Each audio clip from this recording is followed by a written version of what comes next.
I'm really especially delighted to have our alums here today back in this room. I know many of you probably took a course here, so I hope being back in the auditorium rekindles fond memories for you. Before I introduce our speaker, I'd like to welcome some special guests we have here today. We have a group of students from the North Rose Walcott High School. They're joining us, and I'd like to especially encourage you to participate in the discussion after Professor McClure gives his comments. He really enjoys a good discussion, so I think he's especially pleased you're here today. It is my real pleasure to introduce Professor McClure. Bob is the Maxwell School's Chapple Family Professor of Citizenship and Democracy, Emeritus. He is the veteran of 16 presidential elections and 43 years on the Maxwell faculty. He arrived at Maxwell after first working nearly a half century ago as a journalist in Indiana, Florida, and Colorado, and as a legislative assistant and campaign operative for a member of Congress.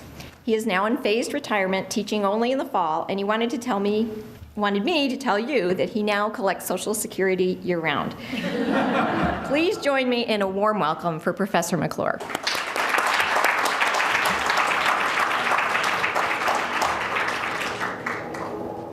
Thank you all. It's really hard to conjure up that anybody would want to hear any more about this election. So I don't know whether I should be in extraordinary admiration of your staunch sense of citizenship, your courage, or I should be suspicious of your sanity. But in any event, I look forward to our discussion. I hope for you all maybe that this will be the last of your discussions of this sort. I have one more still on the calendar for next week. And then I too will be free at last, great God Almighty, free at last. The easy part of 2012, the campaign, is over.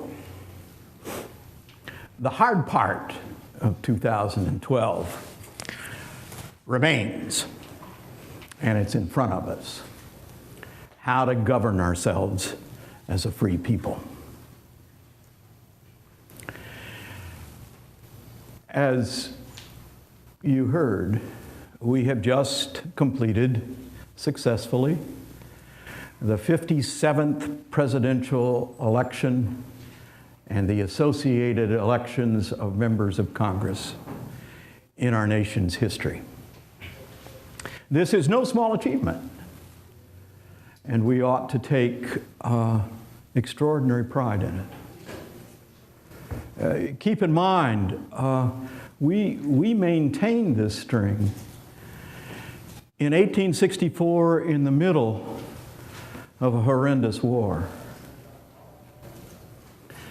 This tradition that we have is the longest running such tradition in human history. It's something we ought never forget. Now today, I want to look back in part on that tradition, but also focus on the election we just conducted to draw a few broad lessons and takeaway meanings for what I read is the outcome here. Now, like any broad, sweeping statements, there are many exceptions that can be raised with regard to all of them.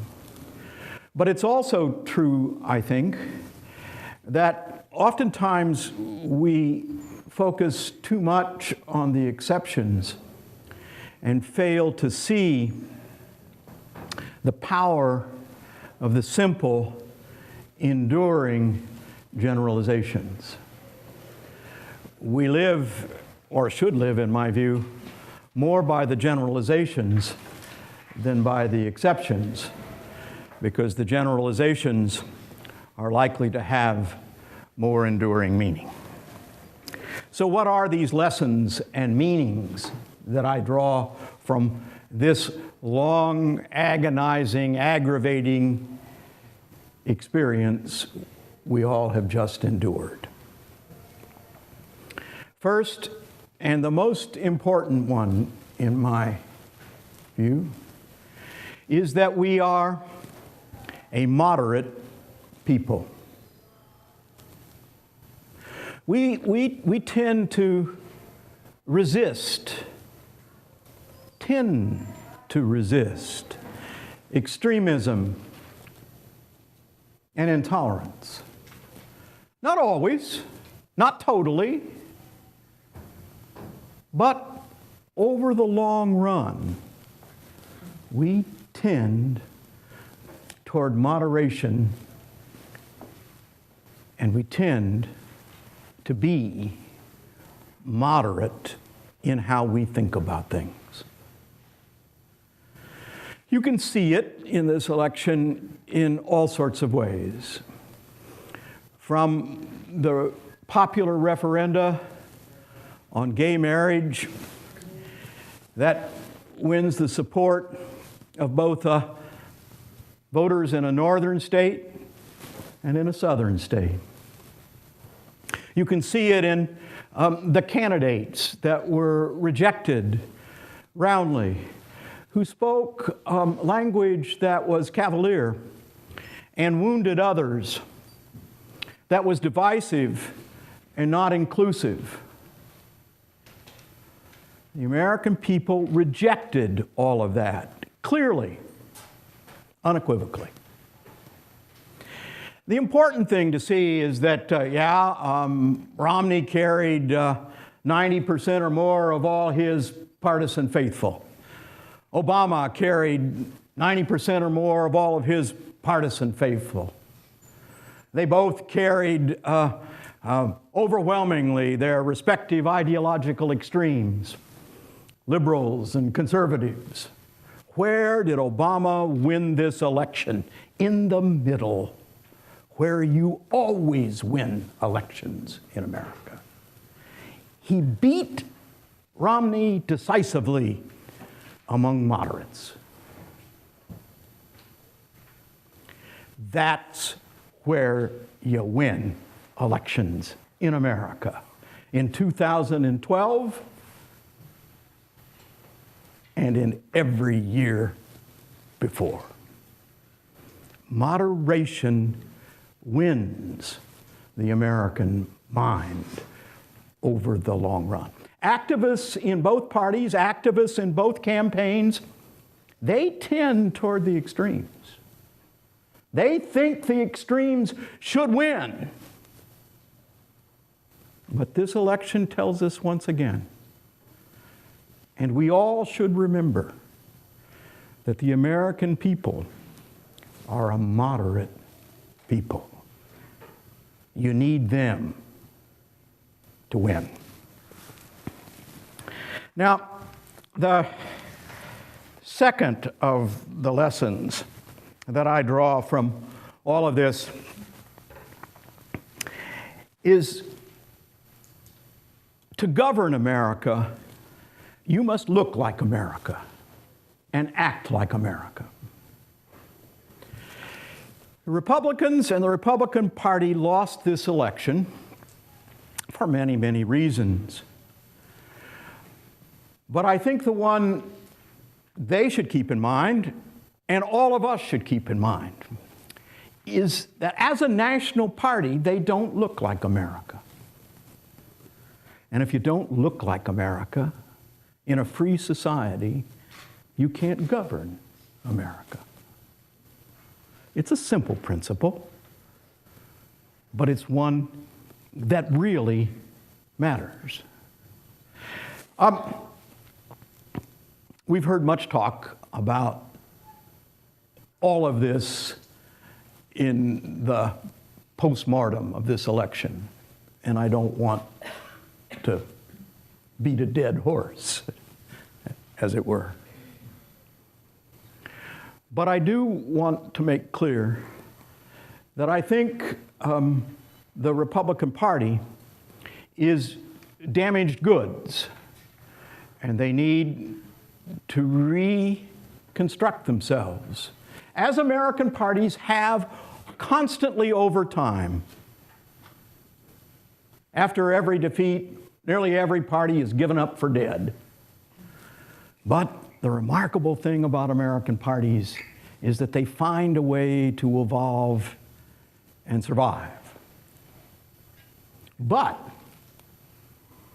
to govern America, you must look like America. The Tea Party that has wormed its way into the Republican Party is a poison pill. The Republican Party will surely need, as this election and some of the elections in 2010 made clear, Tea Party candidates are losers. They're losers because they tend to be intolerant and extreme. And Americans are a moderate people. If the Republican Party can't rid itself of the Tea Party taint, they will continue to lose. But the Democrats need to keep some of this in mind as well. They tend to think of themselves as, we do look like America. Not exactly. They need to look more carefully at that map. There's a whole part of America that the Democratic Party doesn't relate to very well. They don't include in their America. And if they don't relate to it better, they will never be a governing majority. The Democrats need to look more like America, too. The lesson here is in my home state of Indiana. God bless Hoosier land. They taught everybody something. Richard Lugar, a good friend, longtime senator from the state of Indiana, good Republican, gets beaten in a primary by a Tea Party candidate, as you know. Indiana, surely a good red state. These are my peeps. And then Murdoch comes along, the guy who beats Lugar, and he says something that partially has been wrongly parsed, but in any event was foolish, unthinking, and unempathetic. And he lost. He lost to a Democrat in the red state of Indiana. But what was Joe Donnelly like? He was the man in the campaign who mentioned Senator Lugar the more frequently. He was a man who was centrist in every one of his political positions. He was a moderate. And he took a Senate seat that no Democrat thought they were going to win when the election began. You win elections in the middle. Third, we need to keep in mind that we remain a nation as divided as we were before we started the election. At best, there's been no change. At worst, we're a little more divided. President Obama won this election, but by a smaller margin than in 2008, both in the Electoral College and in the popular vote. He also had smaller margins among nearly all categories of people, including moderates. He barely won. There was a reason why all those polls thought he might lose. And when you look at that map, does it really look any different than it's looked all along? Those of you who've heard me talk before, I sometimes show the electoral map of 1896. Looks pretty much like the one we got now. That structural division in American life is still there. Nothing went away. The House is still the same, controlled by Republicans. Democrats still control the Senate. Democrats barely again control the presidency. But we're a divided government, and we remain a divided people. Because when you put us all together, we're a big, diverse, cantankerous, and disagreeing and disagreeable people. Now, if you put us down into little bits and pieces, you take New England. If you look at some of the exit polls, all the folks in New England, they kind of think alike. And there's more agreement among New Englanders. That's why it's always blue. Then you look over here to Kansas. And there's more agreement within Kansas. That's why Kansas is red. Republicans represent Kansas. Does it look like New England? No. But now when you try to govern America, you've got to govern them all.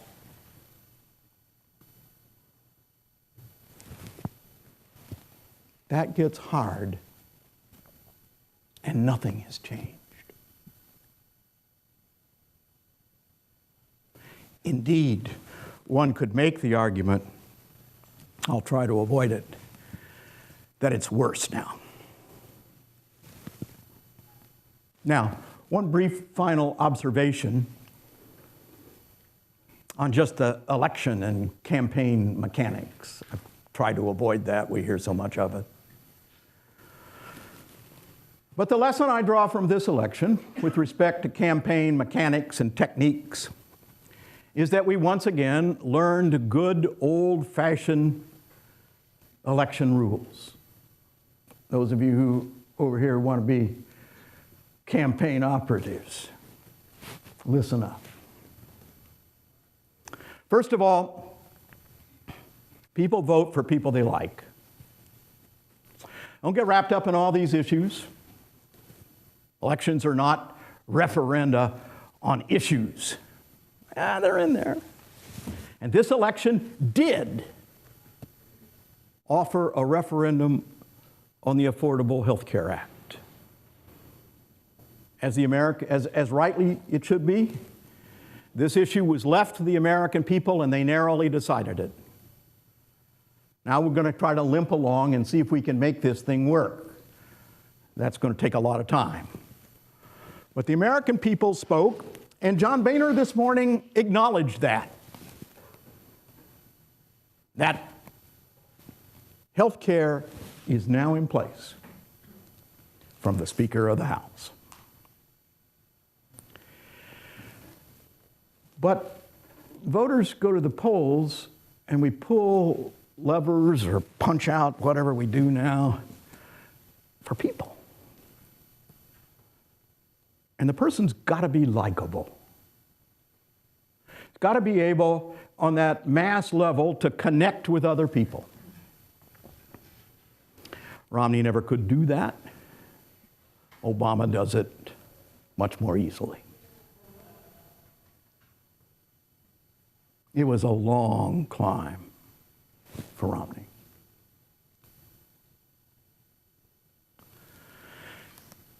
It's also the case that money didn't matter much in this election, and it never does, really. We can focus on it so easily because we can count it, and we don't like the other guy to have any of it. We like to have it, but we don't want the other guy to have any of it. And since we can count it, and we don't like it in the other guy, it becomes, for many, the determining issue of an election. But here we spent all this money, all this talk about how much money was going to matter, and all the outside billionaires who were, they wasted a lot of money. It shows you a lot of billionaires aren't very smart. Money didn't matter in this election. Certainly, if anything, everybody had too much. I got that. But it didn't shape the outcome. Television and advertising played a role.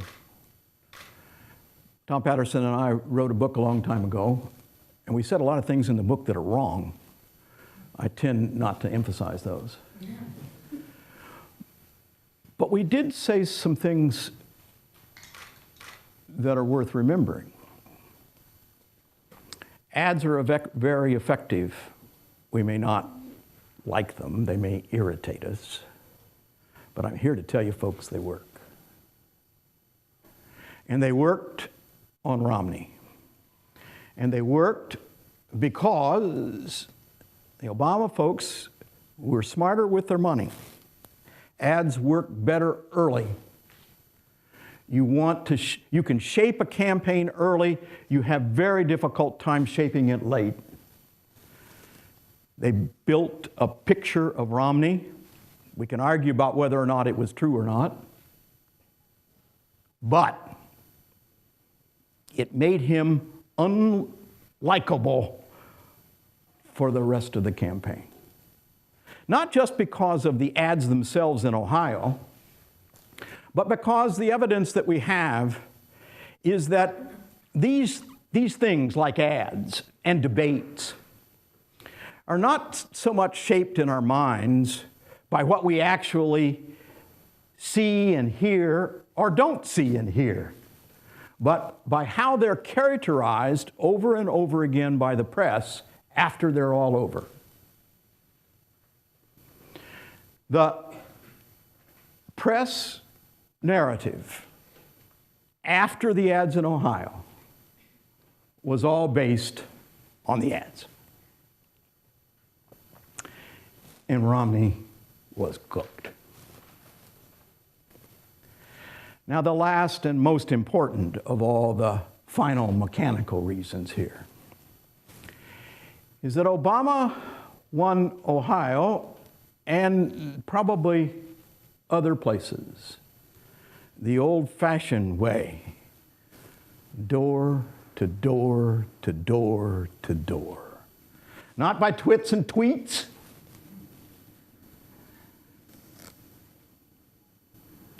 but by door to door to door.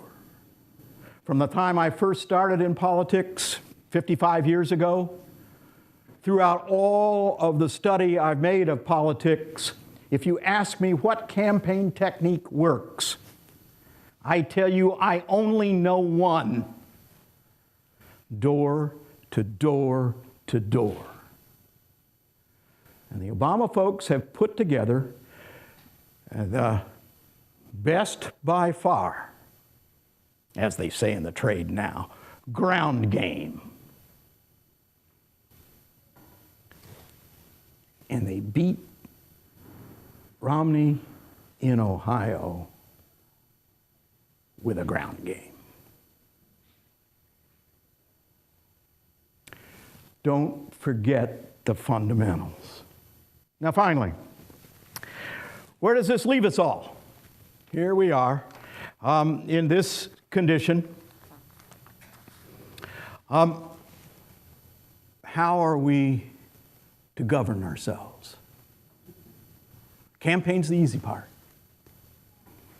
Governing part is right back in front of us. This is the hard part.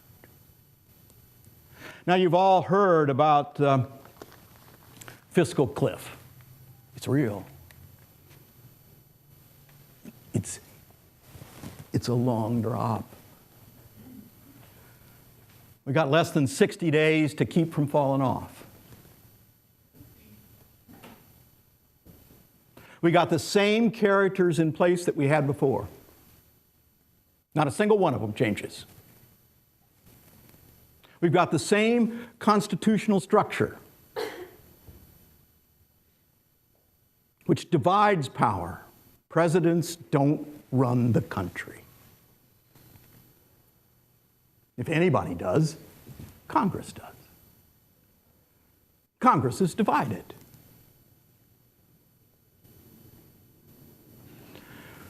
Somehow or another, in less than 60 days, we seek to find an acceptable, mutually acceptable agreement.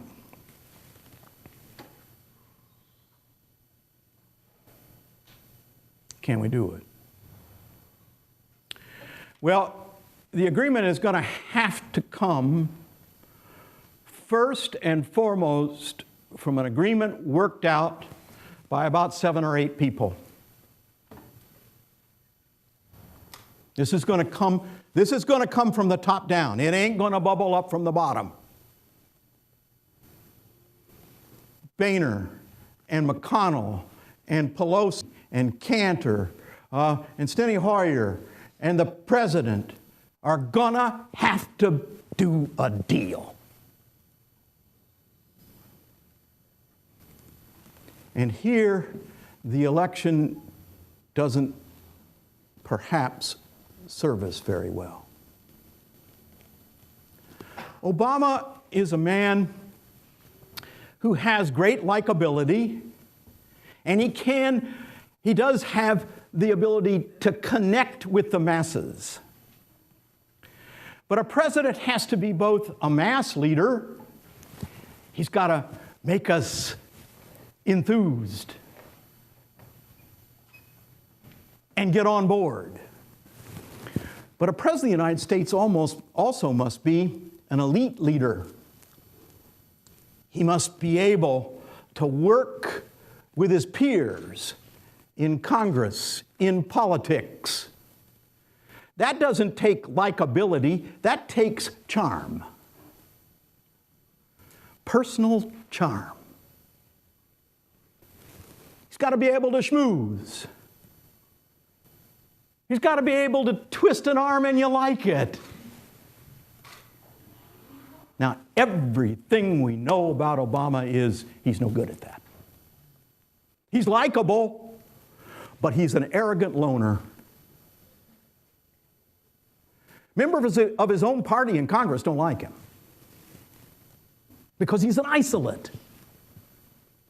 Instead of having a beer and sitting down, and if we could send Ronald Reagan over to craft this deal, by God, we'd get one. But we got to send, it's hard. We got to sit down Mitch McConnell, Harry Reid, and Barack Obama. Ooh! The only one we got a chance with, in my view, is John Boehner. He's the son of a barkeep. God bless him. We're going to need a little alcohol in this to make it all work.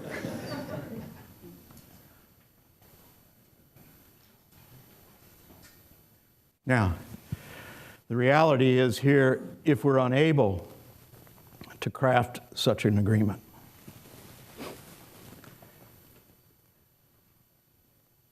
consequences are grave indeed. almost certain recession or worse, almost certainly that nothing else will get done in this next Congress. They're going to have to be flexible.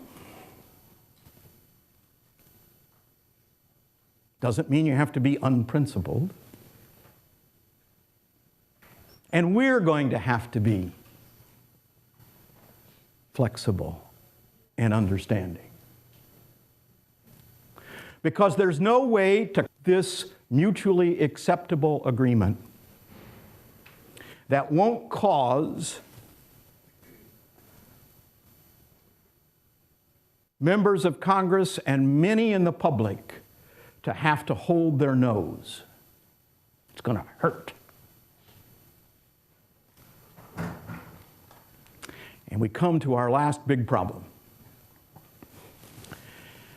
The elites have got to craft this deal, and it's got to be a deal that's going to end up causing, people are going to have to hold their nose to do it.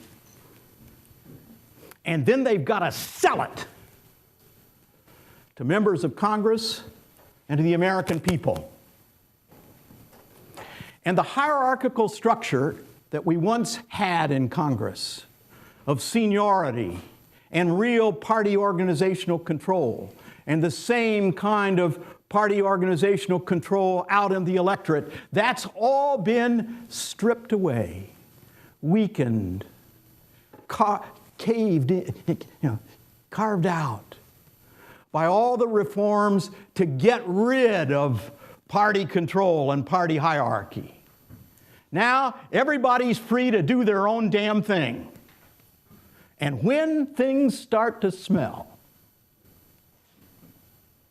the rats all leave the ship. We've got a hard 60 days coming up. Like the rest of America, and like the people in power, be patient, be tolerant, be moderate, be flexible. It's the only way to win. I'll take your questions.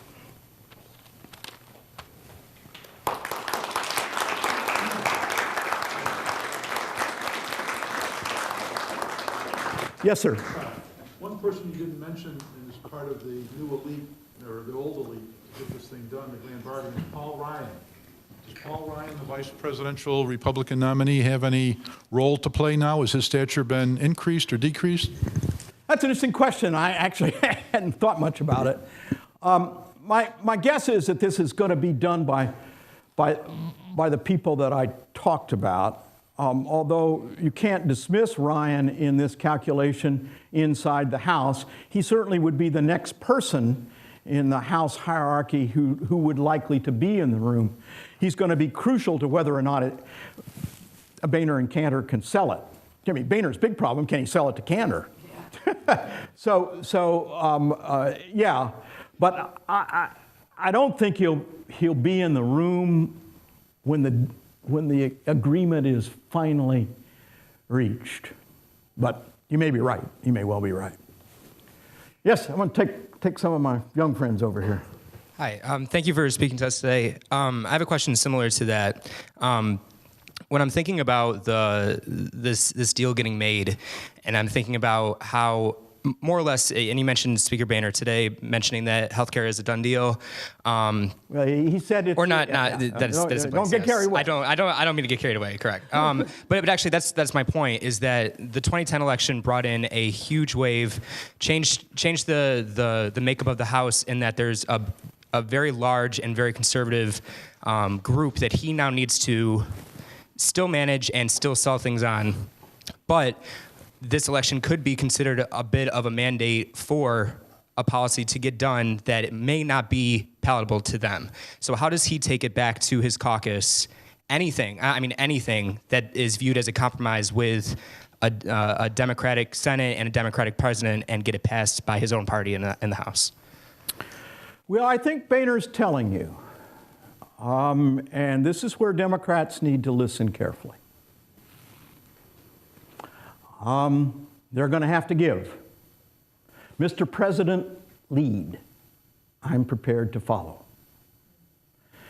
And unless the Democratic leadership, and the president in particular, is willing to get out there, Boehner can't sell. He's got no hierarchy anymore. He can't order. He can't demand. He can't punish. And he also said something else the other day that's important for Democrats to hear. All those Tea Party folks, or most of them, all that Republican contingent in Congress, Mr. President, we were reelected too.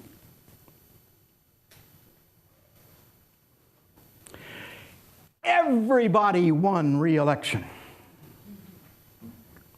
Don't just look at it your way. Democrats have to help the barkeep. Yes, sir. Don't you think the president, during the election process, in order to get reelected, had to focus on his base? Now he has to focus on his legacy, and is the most important thing to him, and he does not want a legacy of a cliff. So I think there's more pressure on him now to lead and to compromise and to bring his party closer to the deal than there is on Boehner. What would you say? This is a very good question. I'm glad you asked it, because I left out the answer to it in what I was doing, because I was running behind. I promised her I wouldn't go over, so I chopped out something. Now I get to put it back in. The observation is bang on, but it's more complicated. In the leadership class I'm teaching now, we just finished doing some bit with Abraham Lincoln, and one of Lincoln's great gifts as a Democratic politician was he could see so far ahead. And if you're really good in this game, you're not doing just today, you're doing tomorrow and the day after. And elections are not particularly good places for that kind of thinking, and in this one, it was particularly a disaster. Of all the elections I personally have recollection of, covered, participated in, studied, this was the worst election in my time. It was terrible. It was terrible because of the leaders, both Obama and Romney.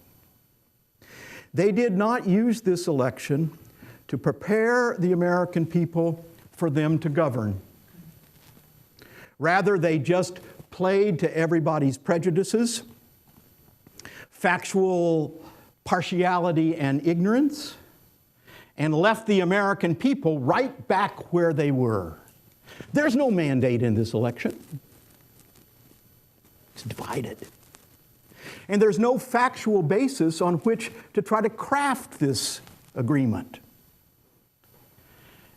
It's a sorry day in American politics. When, I presume some of you are close followers of the fact checker in the Washington Post, and they're regularly awarding Pinocchios for, you get a 1 Pinocchio no, or a 5 Pinocchio, or your pants are on fire. You know? Well, they did an average over all the outrageous utterances of folks who ran in 2012. And I don't think anybody's going to be surprised here, regardless of their partisanship, that the one who got the most Pinocchios over average overall was Michelle Bachmann. Michelle, over the whole of the damn thing, 3 Pinocchios. I mean, that's close to her pants were on fire all the time.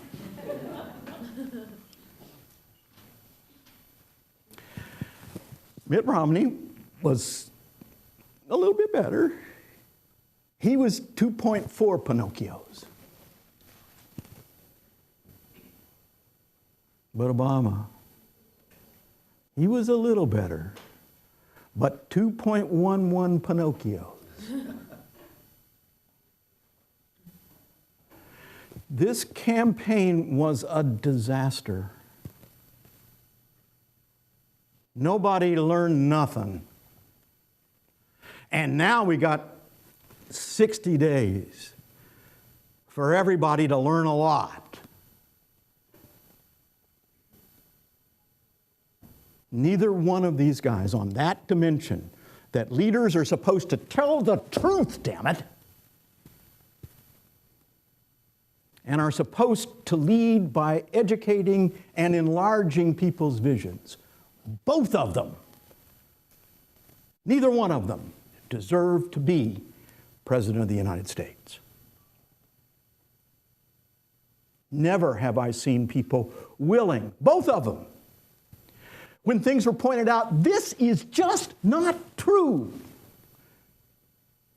And they just keep doing it, repeating it over and over and over again in ads. They had no shame. And none of us would tell them, stop it! No more bullshit. If I could do anything for the next election sequence, it would be to abolish presidential debates. They lead to the most egregious manipulation and partiality of facts, that they becloud rather than inform and build. We got a serious problem. We don't want to hear the truth, and they don't want to tell it. And we can't continue in that condition.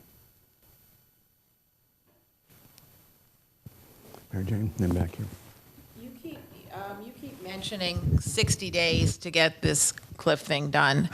And the Republicans are saying, let's not do anything in the lame duck. But this isn't the first time they've been talking about this. They have been working on this. They were close to a deal. They've had various groups working on this. It didn't just appear. So why can't they go back, to where they started and just, it's not like it's new. There's nothing new that there is for them to learn about it. They know about this. They do. They were close to a deal. So why can't they get on with it? Because we disagree.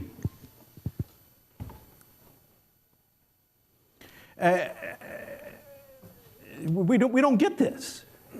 They're inside a university, and part of America's tradition here is that that somehow or another every dispute can be decided by rational argument. And politics is as much about values as it is about rationality and facts. And these two opposing views have different views of America's moral future. And that didn't get decided in this election. That's why the map still looks the way it looks. And so the budget debate and the cliff is in no small part about all of that.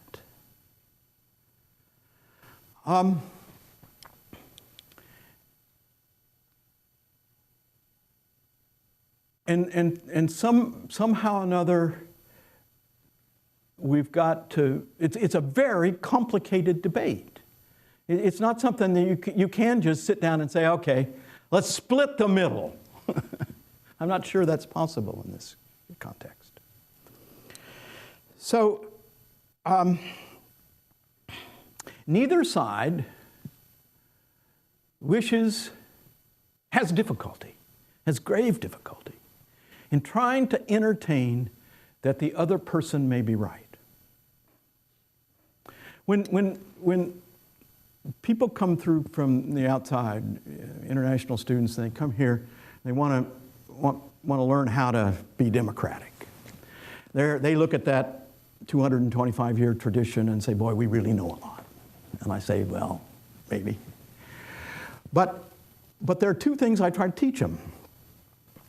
And they're really hard.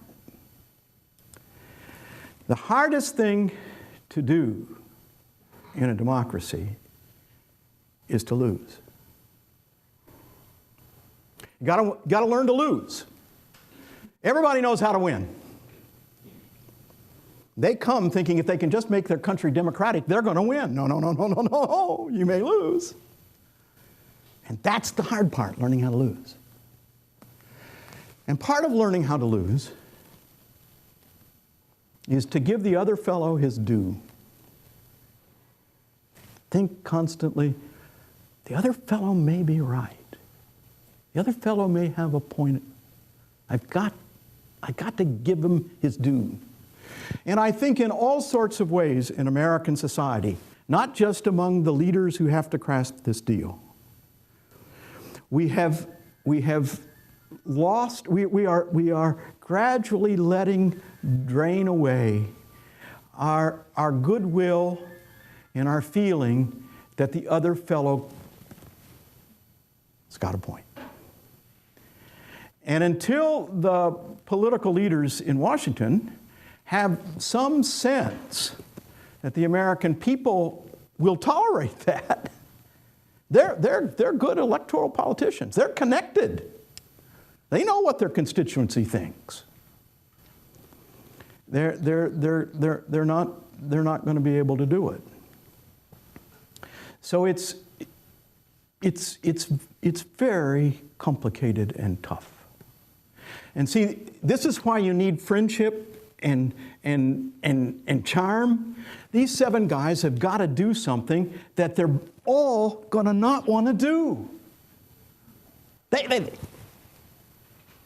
And unless they can trust one another, unless they think that these are good and decent guys, we can do it. They can't just sit down and, it's not an equation. It's people. And they don't like one another. Yes, ma'am. 2 quick things. I have heard that there is no real thing as the Tea Party. All they are is the far to the right Republicans. And if they didn't have this name, do you think they'd still be ranting and raving like they are? And number 2, jumping ahead 4 years, I've also heard that the Republican Party will never be able to have a candidate win unless that person is of color. Do you agree or disagree with that? Well, the latter one, I tend to disagree with, but who the hell knows?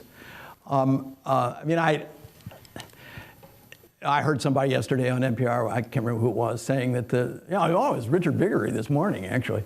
Viguerie saying that the way the Republican Party deals with the Latino problem is to run Latinos. The way that they need to, it's the face that matters. That may be right. I'm doubtful, but it may be right. But it's more than that. On the Tea Party question, yeah, they're not a party. But they're not just a collection either. They're not just a random association of conservatives popping up here and there. They are a movement of sorts. They have some organization. They remind me a lot of, sort of the know-nothings and how the know-nothings get. So in all probability, they'll go away because they're not organized enough, and that the Republican Party is going to have to get them out of there. But they're called the Tea Party, and you can't dismiss them. This is a collection of folks who think a certain way, and they do have some organization and some movement, and you got to deal with them. You can't just say, go away. Miguel, good to see you, my friend. Professor, I want to go back to one of your original points regarding the issue of money in politics, that money didn't matter. Don't you think that money mattered more during the primaries? Because that's what thinned the herd, so to speak, that got Romney to where he was.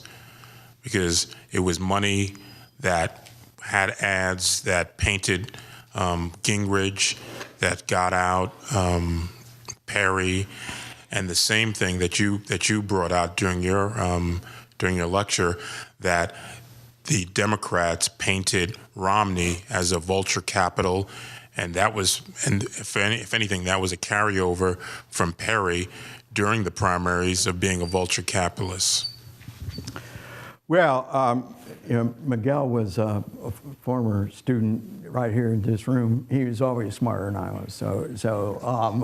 Well, your point here is well taken, in the following sense at least, and then maybe not so well taken in a couple. If money is going to matter, it matters more in primaries than general elections. I mean, that's clear in all the data. The distinctions between candidates are smaller. There are fewer fixed preconceptions that you can look at candidates through and so forth. So the use of money and advertising in primaries is more effective than it is in the general election. So in that sense, you're absolutely correct. But I would take some issue with you in the sense that, to the degree that money mattered more or somewhat there, it wasn't Romney's money that mattered. It was everybody else's money. Romney was hurt, as all challenging candidates are, both parties, by a long, protracted primary process.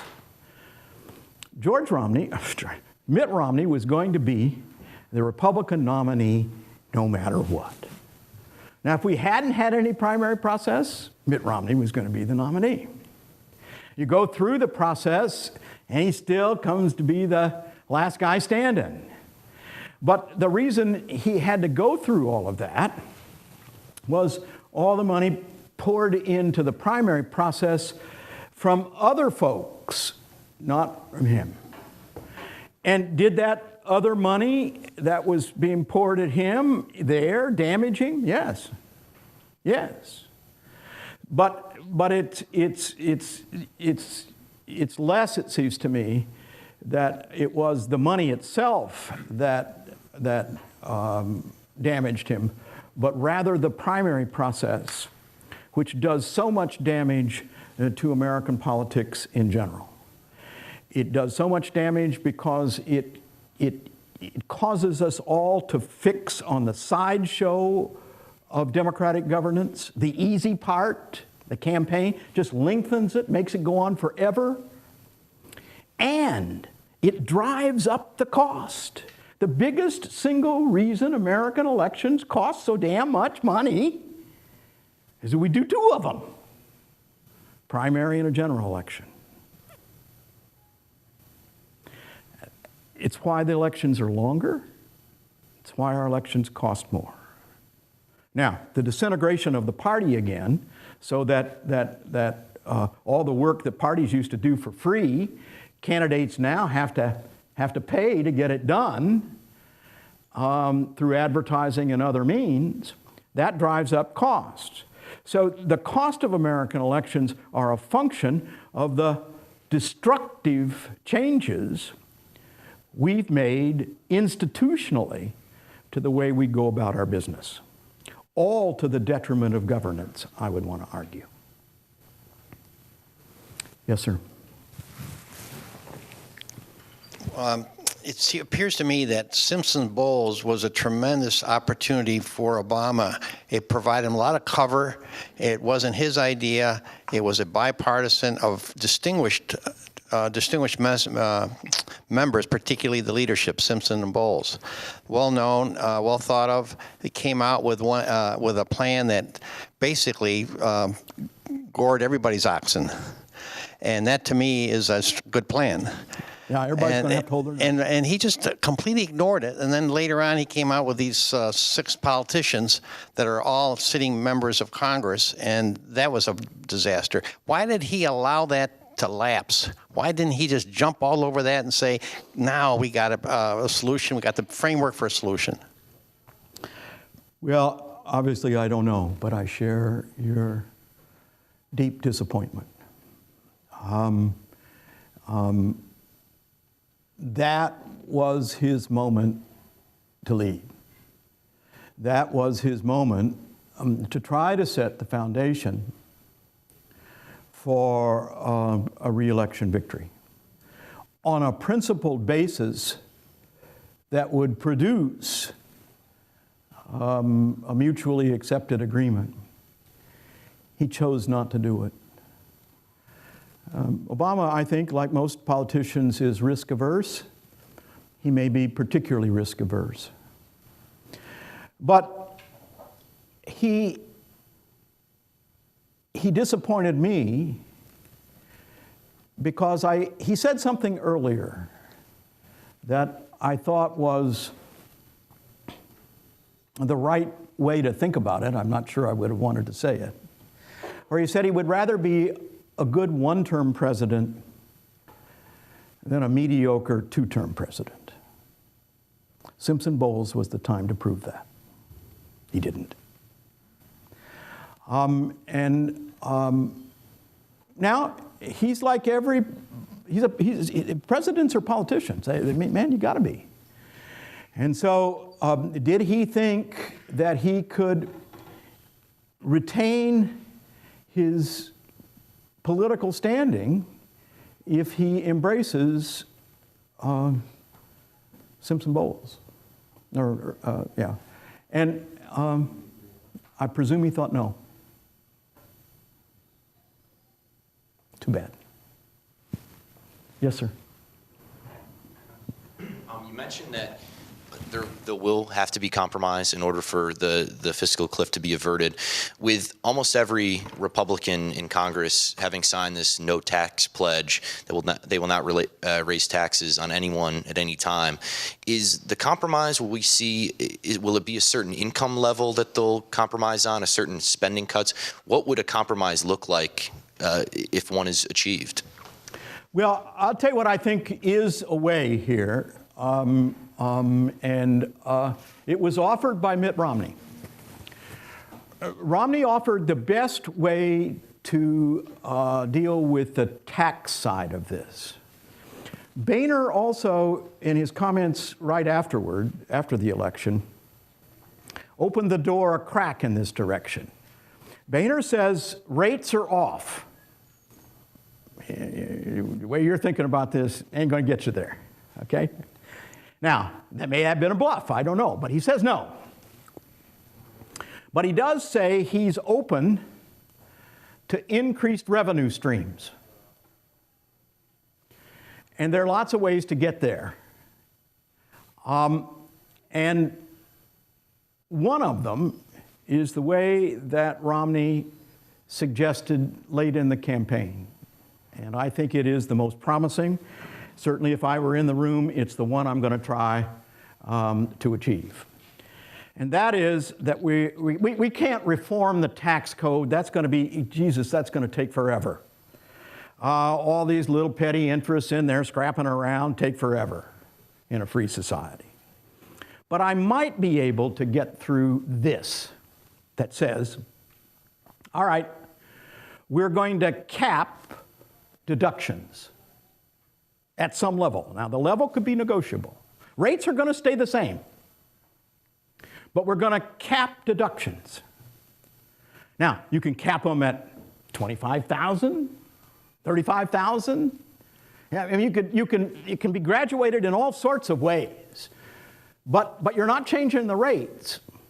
You're just saying to some guy who's got $1 million worth of income now, who's writing off $2 million, you can't write off more than $50,000.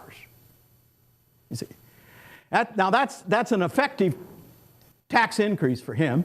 It's an effective increase in revenue for the country, but you didn't move the tax rates. Now, if everybody gets hunkered down into this, I'm going to suck it to the rich, guys, you're going to lose. That's what this election was about. You lost that one. You got to move off. Both sides have to move off positions, or it won't get done. Romney was clever.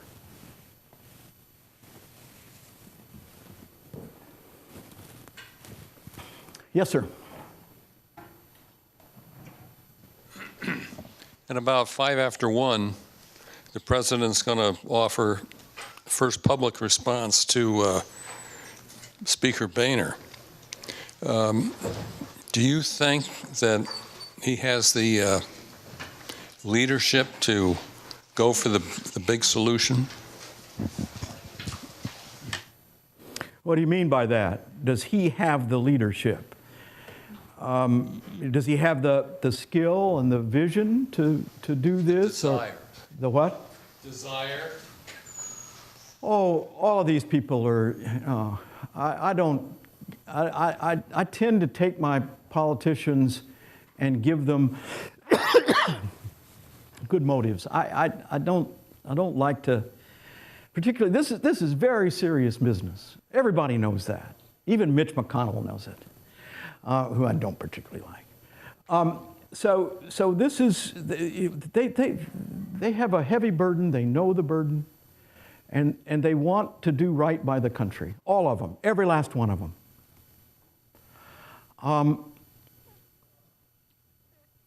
Have they the skill, the creative vision?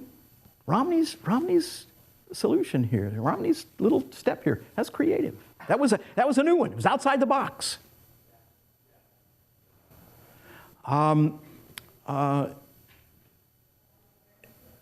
then is he able to build the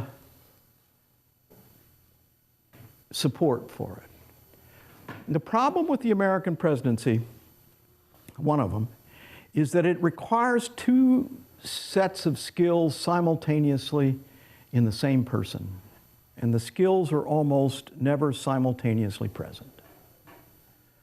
How to be able to reach and connect and show empathy to great numbers of people at a distance. These are usually rhetorical skills. And how to work with people close up every day together, some of whom you don't like. That elite skill to move among your peers. You can't order them. You're not going to be able to order them. It's not the army. You've got to persuade them and cajole them. You got to get them to trust you. The big thing about the failure of the first deal is it's quite clear that neither Boehner nor Obama would trust one another unless they're looking at them. And that's got to be overcome. They don't have long to do it. That's got to be done personally. Somehow or another, they've got to find a way to do that personally. The president's got to call and say, John, I think we both made a mistake last time. Can't do that publicly. You're not going to negotiate this publicly. So he needs to be both inviting. This is a speech not to the American people so much now. He had his chance to do that. He didn't do it. This is a speech, whatever he says today, is to the men in the room and the woman in the room and the members of Congress. So he's got a very small audience, but everybody else is listening in. And he's got to invite that I'm going to do better. I'm going to be better. And at the same time, say, we got to get this done. But at the same time, he's got to leave himself a good bit of wiggle room. Man, I don't want to go out there. And one of the things I worry about is he's going to take questions. I'd be disinclined if I were he to take questions. I would have, left to me, they didn't ask me, I would have addressed the nation. 5 minutes tonight from the Oval Office. Make my pitch. It isolates me. It keeps me from having to answer questions. I don't want to answer questions publicly yet. It's a killer. I got to talk with John, not the American people. I had my chance to do that, and I blew it, in my view. Yes, sir? Discuss about what being moderate was. And a lot of times what we consider moderate is framed by influential people in events. For instance, depending on how you look at the science, the most extreme thing you could do is to not do something about climate change. How can America reconcile its take on what is moderate with seemingly the rest of the OECD world moving forward in ways that they're finding better quality, lower cost healthcare, better technology, that sort of thing, without losing what we are? That's an excellent question. And I want to start at it backwards. The rest of the OECD world that you're talking about that has all these things that you think to be more rational are different than the United States. They're smaller. They're more homogeneous. They have a different form of government, usually a kind of unitary parliamentary form of government.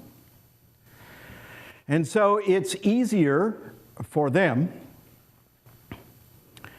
to work on these contentious, highly technical issues. Now you're asking a big country with much more difference and a much different form of government, separation of powers, federalism, meaningful federalism, to try to cope with these problems.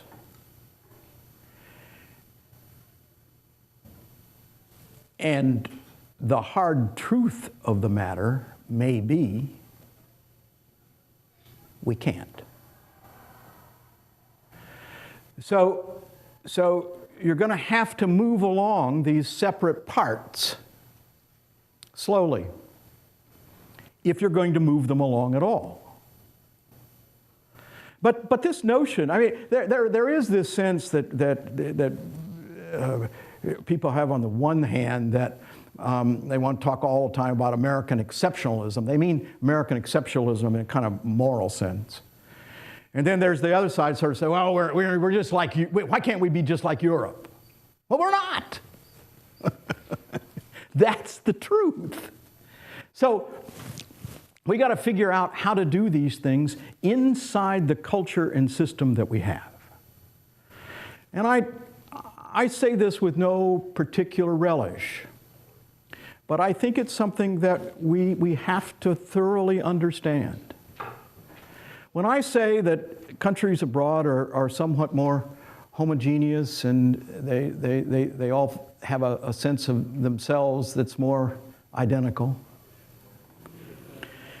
it means that our celebration of diversity, however much it adds to our innovativeness, however much it adds to our spirit, however much it adds to our cuisine, it makes more difficult our governance. These guys and gals in Washington have got to negotiate far wider and more differences. And it's hard.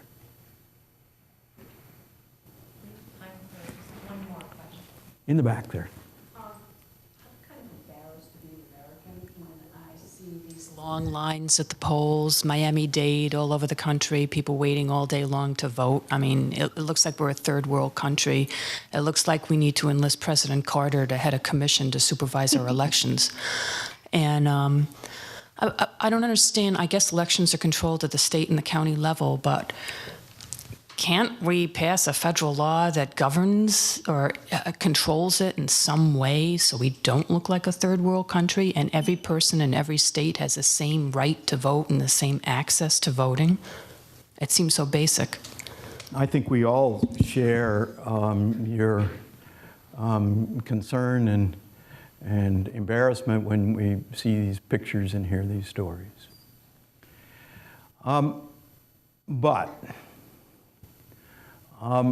First of all, everything I've been able to learn about this election was that while there were these instances, they were infrequent. They're not representative of the American electoral process. By every measure, this was, across a country of this size, a remarkably efficient and fair election process. I dealt with some international journalists yesterday in the morning, and they were struck by how we were able to get all this done. So we need to put some of this in perspective, particularly keeping in mind, I'm an old newspaper reporter. Am I going to write a story about all the precincts that worked? No. Am I going to put on television all the precincts that actually worked? No. What am I going to do? I'm going to show the ones that don't work. That's news.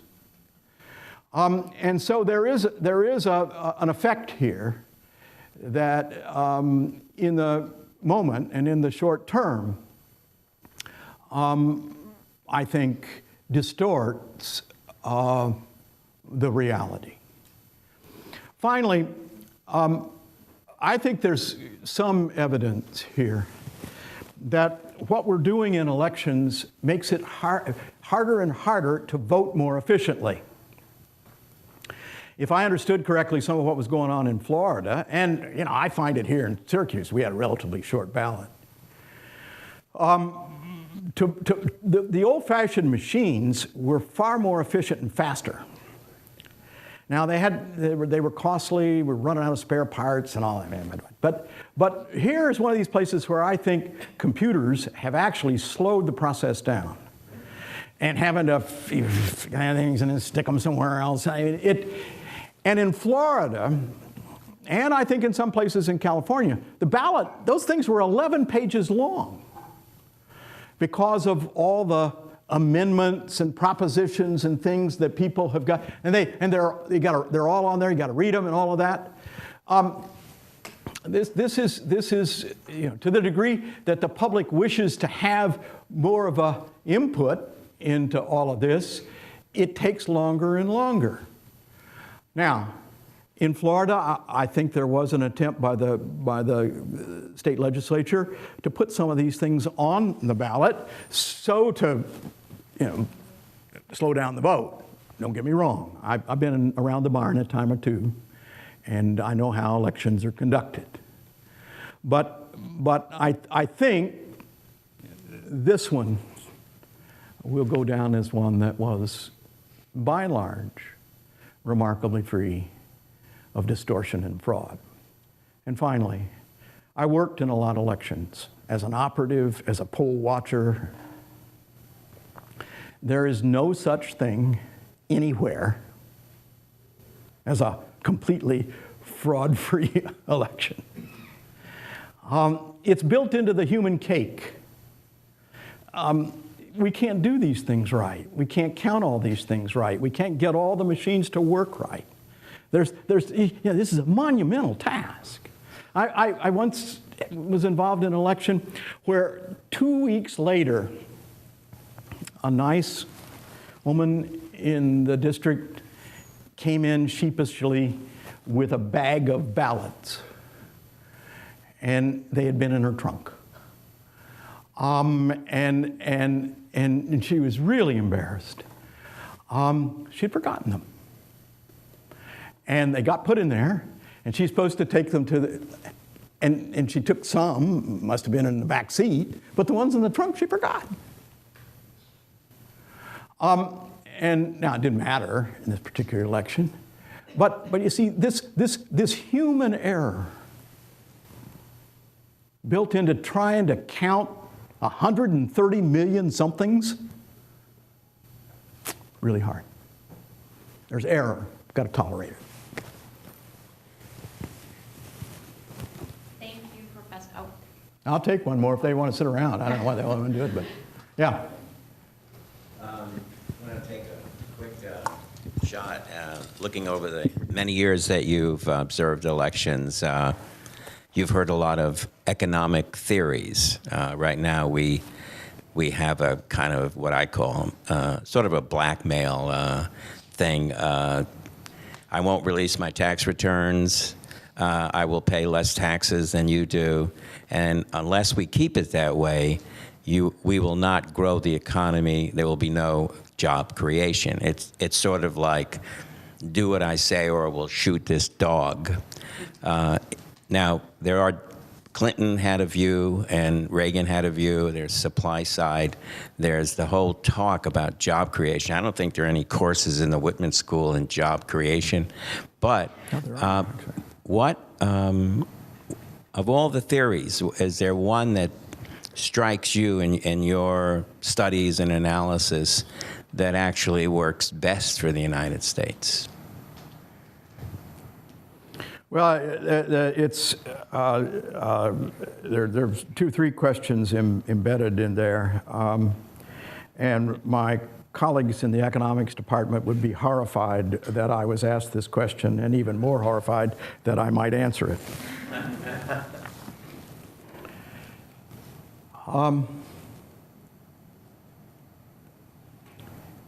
First of all, I do think there are courses in job creation in the Whitman School. There are courses in entrepreneurship. That's where jobs are created. The Republicans have the better side of this argument, I would want to argue. Governments don't create jobs. The private sector does. Civil society does. That's where the economy, particularly in a country like ours, really is operating. But the Republicans tend to want to say, and to ignore the truth of the Democratic argument, that government does set the conditions, broadly speaking, under which economic enterprise takes place. So an unregulated free market is nonsense. It's an economic disaster. How much regulation? That's the hard question. Everything about democracies is the Goldilocks problem. You don't want things to be too hot. You don't want it to be too cold. You want them to be just right. You just got to figure out where just right is. Well, it's not easy. But the easy thing to say is you don't want a government-regulated economy. That's clear it doesn't work. And you don't want an unregulated free market, unfettered free market. It's a disaster. Now, where do we find something rightly in the middle? Well, with hard thought and a lot of give and take. But it does start again. It goes back to leadership in this election. It does start, in my view, with the leaders themselves saying what I just said. We all got to grow up. And then to your larger macro question. I think the broad scheme of Keynes is right if properly applied. That is, what the government can do in recession when the economy is contracting is to replace the money that's coming out of the macroeconomy with money that they put in. Now, you can't do that too long. You can't do it too much. But you can't do it too little either. And if it had been left to me, if I could run the country, the stimulus was too small. I'm not a big fan of Paul Krugman. When he gets into politics, he's nuts. But he does, you know, he's a smart guy, and he did win the Nobel Prize. I mean, so he's right. The stimulus should have been maybe at least 30 or 40, maybe 50% bigger. But we couldn't get it. It was politically a deal that couldn't be done. I don't fault the president for that. He got the deal he could get. But if you did that, now you got to be careful about inflation. And we're gonna have. If you look at the exit polls, the American people are not. The American people don't rate the debt as the really top issue. The debt is down about the fourth or fifth issue. The issue that's higher is inflation. American people, see, in some ways, they're the best economists we got because they're paying the prices and have a job or don't have a job. Listen to them. I don't know whether that answers any of it or not, but. If it doesn't answer your question, everybody's welcome to come and talk informally with Professor McClure. I want to thank you all for coming. I hope you have a great weekend, and thank you, Professor McClure.